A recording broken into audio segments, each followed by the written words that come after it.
Olá! Na nossa videoaula da disciplina de Nutrição e Saúde Coletiva, nós temos como tema hoje o Programa Nacional de Alimentação Escolar, o famoso PNAE.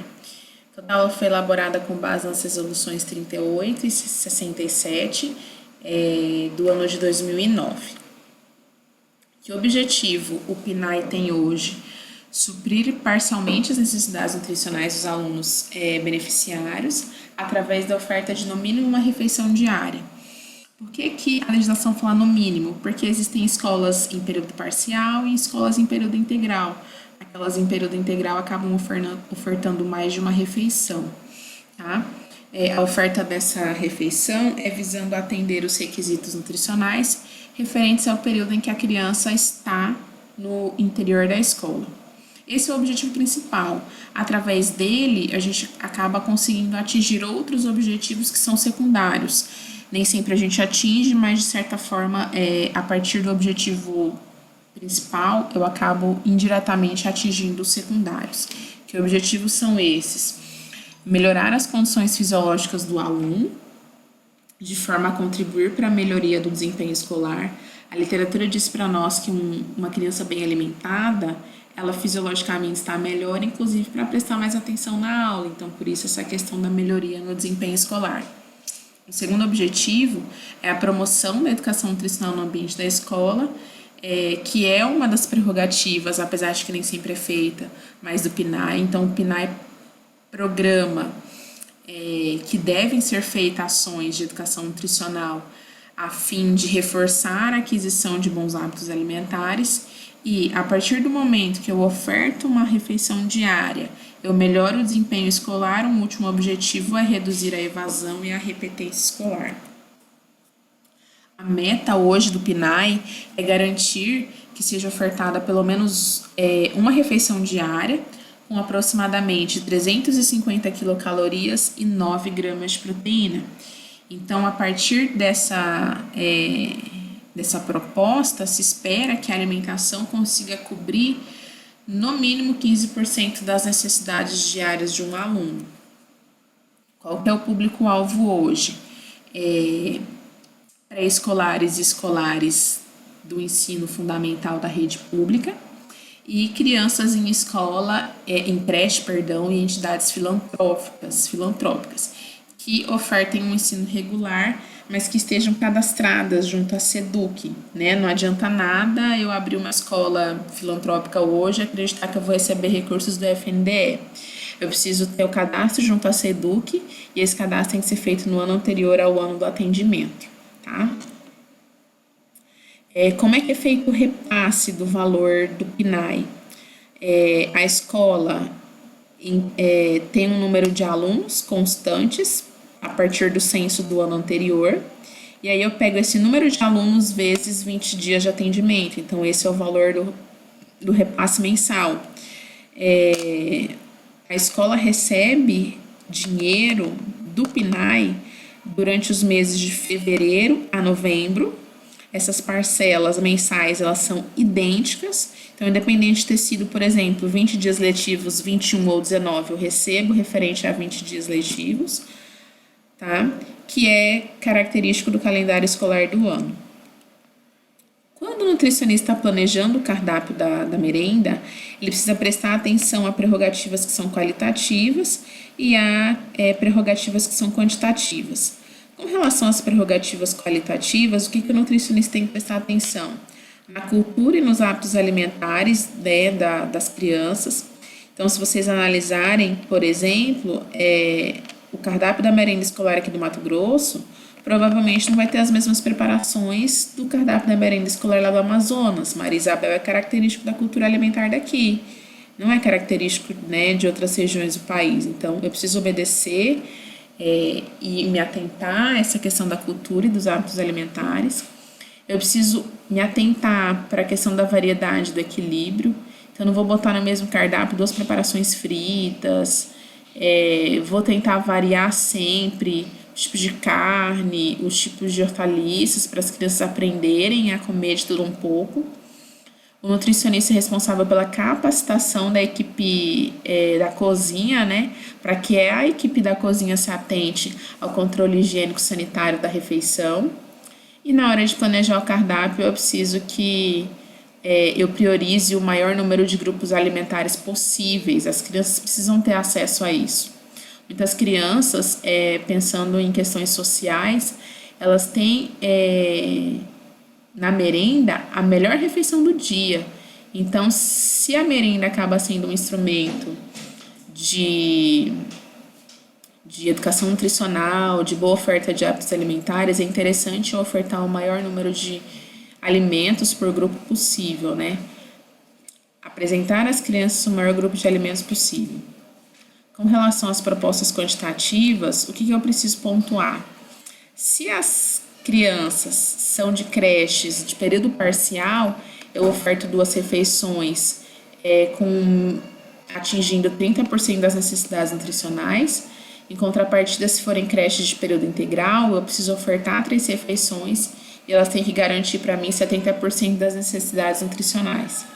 Se forem escolas de origem população indígena ou remanescente quilombola, eu preciso ofertar 30% das necessidades nutricionais por refeição. Então, já diferencia um pouco. Já saindo da creche e entrando na educação básica, ensino fundamental e médio, se eu estou ofertando só uma refeição, eu preciso garantir que essa refeição garanta 20% das necessidades nutricionais. Se forem 2 ou mais refeições, 30% das necessidades nutricionais. As crianças que estão cadastradas no programa Mais Educação, elas ficam em período integral nas escolas. Então, para elas, eu preciso garantir a oferta de 70% das necessidades nutricionais em 3 refeições. Que obrigatoriedades o PNAE propõe para mim? Eu preciso ofertar, no mínimo, 3 porções de frutas e hortaliças por semana. E aí isso é equivalente a uma média de 200 gramas de frutas e hortaliças por aluno na semana. Se eu estiver ofertando bebidas à base de frutas, isso não me exclui a necessidade de ofertar as 3 porções de fruta. Então, eu não consigo substituir uma porção de fruta por uma porção de suco à base de fruta ou bebida à base de fruta. Uma coisa não elimina a outra, tá? Com relação ao sódio, se eu estiver ofertando uma refeição, se recomenda ofertar no máximo 400 mg de sódio. Se forem 2, no máximo 600 mg. E se forem 3 ou mais refeições, recomenda-se ofertar no máximo 1.400 mg de sódio, tá? Com relação à oferta de doces e preparações doces, as crianças não podem receber mais do que 2 porções por semana. Então, as crianças vão receber no máximo 220 quilocalorias na semana, equivalente à oferta de doces e preparações em 2 porções na semana. Com relação aos nutrientes, o PNAE preconiza que, com relação ao açúcar simples, não ultrapasse 10% do VET. Das gorduras totais, de 15 a 30 do VET sejam provenientes de gordura. Da gordura saturada, que não ultrapasse 10% do VET. E de gordura trans, que não ultrapasse 1% do VET do cardápio. Com relação às restrições ou às proibições, que são coisas distintas. Uma coisa é proibido, outra coisa é restrito. Quando a gente fala de proibido para o PNAE, é proibido, ou seja, eu não posso, em hipótese alguma, comprar refrigerante, refrescos artificiais, bebidas ou concentrados à base de xarope de guaraná ou groselha e chás prontos para o consumo. Em contrapartida, eu posso comprar enlatados, embutidos, doces, alimentos compostos, preparações semi-prontas ou prontas para o consumo ou alimentos concentrados. Porém, eu só posso utilizar 30% do recurso repassado pelo FND para comprar esse conjunto de alimentos. Então, comprar eu posso, mas é restrita a aquisição a 30% do total de recursos. Com relação às formas de gestão, a gente tem a descentralizada, que neste caso a prefeitura repassa passa o dinheiro para a escola e a escola que é responsável pela compra dos alimentos. A segunda forma de gestão é a centralizada, em que a prefeitura compra os alimentos e ela distribui os alimentos para a escola. E a mista é quando eu faço esses dois tipos de gestão. Uma das obrigatoriedades do PNAE é a instituição do CAE, que é o Conselho de Alimentação Escolar. Hoje ele é definido como um órgão colegiado de caráter fiscalizador, permanente, deliberativo e de assessoramento. Então, ele tem grande importância na tomada de decisões necessárias à execução do PNAE.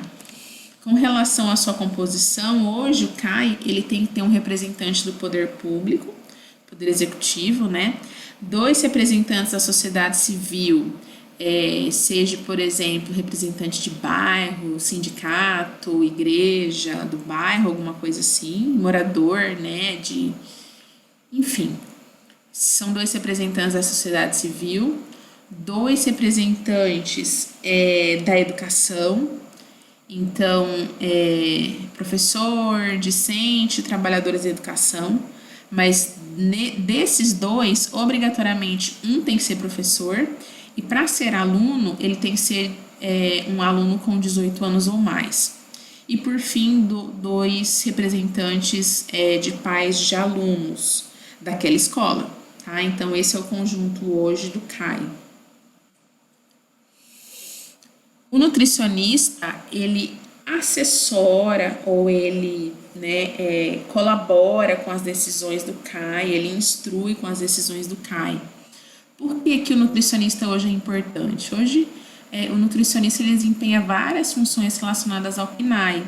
É ele que elabora o cardápio, ele que faz a requisição de gêneros ou edital de compras, ele que é responsável pelo processo de avaliação nutricional das crianças, a educação nutricional que deve ser feita nas escolas e a capacitação da equipe da cozinha com relação ao controle higiênico-sanitário. Para aquisição dos alimentos, ela pode ser feita por licitação ou por chamada pública. A chamada pública é diferente da licitação, porque na licitação vence o menor preço, na chamada pública vence a melhor proposta, né? Hoje, nós temos ainda como obrigatoriedade para a execução do PNAE a necessidade de realização de teste de aceitabilidade. Eu preciso fazer isso para todas as preparações, prof? Não. Eu faço o teste de aceitabilidade todas as vezes que eu inseri um alimento atípico ao hábito alimentar das crianças, ou se eu alterar algum tipo de preparo que já é comum, né? Se eu tô fazendo esse preparo, por exemplo, a criança está acostumada a comer lasanha com macarrão, vou fazer uma lasanha de berinjela, coisa que ela não está habituada a comer. Preciso fazer um teste de aceitabilidade, tá? Esse teste de aceitabilidade, ele tem que ser feito no máximo 3 vezes. Então, se em 3 vezes eu vi que a criança não gostou da lasanha de berinjela, eu não ponho ela no cardápio mais, né? Só que eu não posso fazer esse teste de aceitabilidade sequencialmente. Eu preciso ter um intervalo mínimo de 1 bimestre entre um teste de aceitabilidade e outro. E nós não aplicamos o teste de aceitabilidade na educação infantil, porque são crianças de 0 a 3 anos e elas não têm capacidade, né, para conseguir mensurar mesmo se elas gostam ou se elas não gostam sobre aquele alimento ou sobre aquela preparação. Nós não aplicamos teste de aceitabilidade para frutas e hortaliças, nós aplicamos para preparações, tá? Uma das formas a gente aplicar o teste de aceitabilidade é pelo resto ingesta, ou como está no slide, a partir da escala hedônica, né? Que a criança vai dizer se gostou muito, pouco, não gostou, indiferente. No slide anterior, a prof estava falando da importância do nutricionista, né? Porque ele participa, por exemplo, da elaboração do cardápio, e outra coisa que é prerrogativa do PNAE é a elaboração de ficha técnica de preparação, que é de atividade nutricionista. Quando o nutricionista elabora essa ficha técnica, ele tem que se atentar para a apresentação de energia, macro e micronutrientes prioritários. Que micronutrientes são esses? Vitamina A, vitamina C, magnésio, ferro, zinco e cálcio. E a ficha técnica tem que apresentar para nós também as fibras. Com relação à porção, né, da merenda escolar, ela tem que estar adaptada, ela tem que ser diferenciada de acordo com a faixa etária que eu estou atendendo. Por hoje é só, nós finalizamos as principais informações que a prof gostaria de conversar com vocês a respeito do PNAE.